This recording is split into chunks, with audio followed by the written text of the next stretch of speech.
Baik, Assalamualaikum warahmatullahi wabarakatuh. Perkenalkan, nama saya Belva Suhana, NIM 311181044, mahasiswa jurusan Manajemen Bisnis, Prodi Akuntansi kelas B pagi.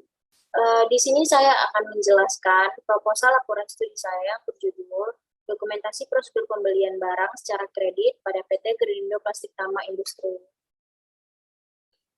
Terdapat beberapa pembahasan. Yang pertama di bab 1 pendahuluan ada latar belakang masalah, yang kedua ada identifikasi masalah, yang ketiga ada batasan masalah, keempat tujuan penelitian, dan yang kelima ada manfaat penelitian. Yang pertama latar belakang masalah. SOP merupakan suatu kebijakan dari seorang pimpinan yang harus dijalankan. Karena dengan adanya SOP tersebut, perusahaan dapat mengendalikan proses atau aktivitas operasional perusahaan. Selain itu, dengan adanya SOP sangat membantu pimpinan untuk mengendalikan dan menghindari adanya kecurangan yang akan dilakukan oleh seluruh karyawan. Karena SOP yang dibuat telah mempertimbangkan aspek mengenai internal, di antaranya sistem pemisahan fungsi, sistem otorisasi, dan praktik yang sehat. PT Gerindo Plastik Tama Industri merupakan perusahaan manufaktur yang melakukan kegiatan ekspor dan impor barang dengan negara lain. Maka dari itu, sistem operasional perusahaan harus bisa dikendalikan agar tidak melakukan kesalahan dan mengecewakan konsumen. Selain itu, aspek pencatatan tiap transaksi juga harus bisa dikendalikan, mengingat perusahaan ini memiliki gudang atau workshop yang terpisah dengan kantor tempat untuk melakukan kegiatan administrasi, sehingga pimpinan hanya dapat mengendalikan SOP yang sudah dibuat dan harus dipatuhi oleh setiap karyawan. Karena jika tidak terlaksanakan dengan baik, akan berpotensi terjadinya breakdown prosedur atau prosedur tidak berjalan. Dari hasil pengamatan terhadap salah satu prosedur yang menjadi objek penelitian ini, diperoleh informasi dari karyawan PT GPI bahwa seringnya terjadi perbedaan dalam pencatatan antara karyawan di lapangan dengan karyawan di kantor. Contohnya, seperti dalam melakukan pencatatan barang masuk yang dibeli untuk membantu kegiatan operasional perusahaan. Barang masuk diterima oleh bagian gudang, kemudian dilakukan pencatatan oleh administrasi logistik di lapangan. Namun, pencatatan tersebut tidak sinkron dengan catatan yang ada pada administrasi bagian kantor. Hal itu dapat terjadi karena staf bagian lapangan atau administrasi logistik mengirimkan data barang masuk dengan menunggu barang masuk berikutnya tiba.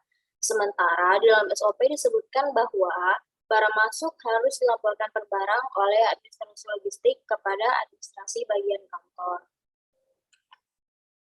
Adapun identifikasi masalah yang terjadi yaitu terdapatnya kesalahan prosedur yang diterapkan oleh karyawan bagian logistik dalam proses pembelian di PT Gerindo Plastik Tama Industri sehingga menyebabkan terjadinya perbedaan pencatatan data barang masuk pada pembelian kredit baik di bagian lapangan dan administrasi kantor.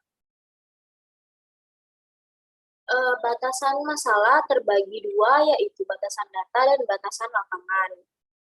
Batasan data adalah yang pertama data-data yang berkaitan dengan fungsi pada bagian administrasi logistik. Yang kedua, dokumen yang digunakan serta pencatatan akuntansi yang terjadi dalam proses pembelian barang secara kredit. Yang ketiga, unsur-unsur penting yang terdapat dalam sistem pengendalian internal, yaitu sistem pemisahan fungsi, sistem otorisasi, dan praktik yang sehat.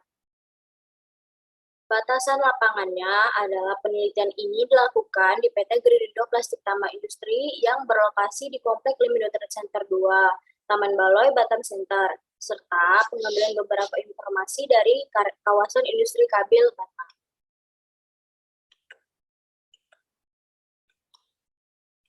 Berikut adalah tujuan penelitiannya, yaitu penulis melakukan penelitian ini mengetahui gambaran prosedur pembelian kredit pada PT Gerindo Plastik Tama Industri. Manfaat penelitian terbagi tiga. Yang pertama, bagi penulis, yaitu penelitian ini sebagai penerapan ilmu dalam menyelesaikan pendidikan perkuliahan dalam bidang D3 akuntansi. Yang kedua, bagi pembaca, yaitu penelitian ini diharapkan dapat menjadi referensi pembaca saat melakukan penelitian sejenis. Yang ketiga, bagi perusahaan, adapun manfaat dari penelitian ini diharapkan akan menjadi dokumentasi untuk perusahaan mengenai prosedur pembelian secara kredit. Selanjutnya, kita beralih ke bab 2, yaitu tinjauan pustaka. Di dalam tinjauan pustaka terdapat 4 pengertian, yaitu yang pertama, pembelian kredit, kedua, fungsi yang terkait dengan prosedur pembelian kredit, yang ketiga, dokumen dan catatan yang terkait dengan pembelian kredit, dan yang keempat, ada aspek pengendalian internal terhadap sistem pembelian secara kredit. Lanjut ke yang pertama, yaitu pengertian pembelian kredit. Pembelian kredit menurut Mulyadi tahun 2002 adalah proses pembelian suatu barang oleh perusahaan dengan sistem pembayaran yang dapat dilakukan dengan cara bertahap atau secara mengangsur biaya pembayaran kepada penyedia atau pemasok.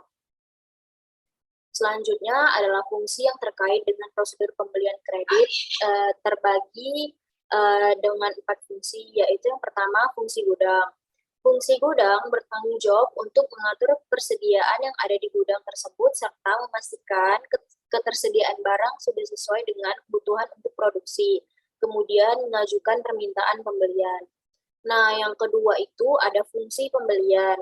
Bertanggung jawab menerima informasi dari gudang terkait permintaan atas pembelian bahan baku serta mencari dan mendapatkan informasi mengenai harga barang, kemudian memilih pemasok untuk mengeluarkan permintaan kepada pemasok. Yang ketiga ada fungsi penerimaan. Fungsi penerimaan adalah menentukan apakah barang yang diterima dari pemasok memiliki kuantitas yang tepat dan mutu yang baik untuk menentukan apakah barang tersebut layak diterima oleh perusahaan. Yang keempat ada fungsi akuntansi. Fungsi akuntansi bertanggung jawab terhadap pencatatan atas transaksi pembelian yang terjadi. Selanjutnya adalah dokumen dan catatan yang terkait dengan pembelian kredit. Dokumen-dokumennya adalah yang pertama surat permintaan pembelian, yang kedua surat permintaan penawaran harga, yang ketiga ada surat order pembelian, yang keempat adalah laporan penerimaan barang, yang kelima surat perubahan order atau pembelian, dan yang terakhir adalah bukti kas keluar. Selanjutnya, aspek pengendalian internal terhadap sistem pembelian secara kredit itu terbagi atas 3. Yang pertama, ada sistem pemisahan fungsi. Yang kedua, sistem otorisasi pembelian kredit. Dan yang ketiga, praktik yang sehat. Penjelasan yang pertama mengenai sistem pemisahan fungsi. Pada setiap perusahaan, pasti terdapat sebuah organisasi yang memiliki tujuan yang ingin dicapai bersama. Akan tetapi, sulit untuk mencapai tujuannya jika pengendalian sistem internal di dalamnya kurang baik, yang termasuk ke dalam sistem internal yang memisahkan fungsi dalam organisasi Mulyadi tahun 2016 adalah sebagai berikut. Yang pertama, pemisahan fungsi pembelian dan fungsi penerimaan. Yang kedua, pemisahan fungsi pembelian dan fungsi akuntansi.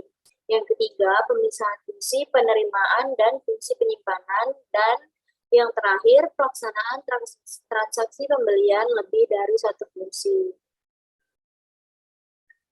Yang kedua adalah sistem otorisasi pembelian kredit, itu terbagi atas 3.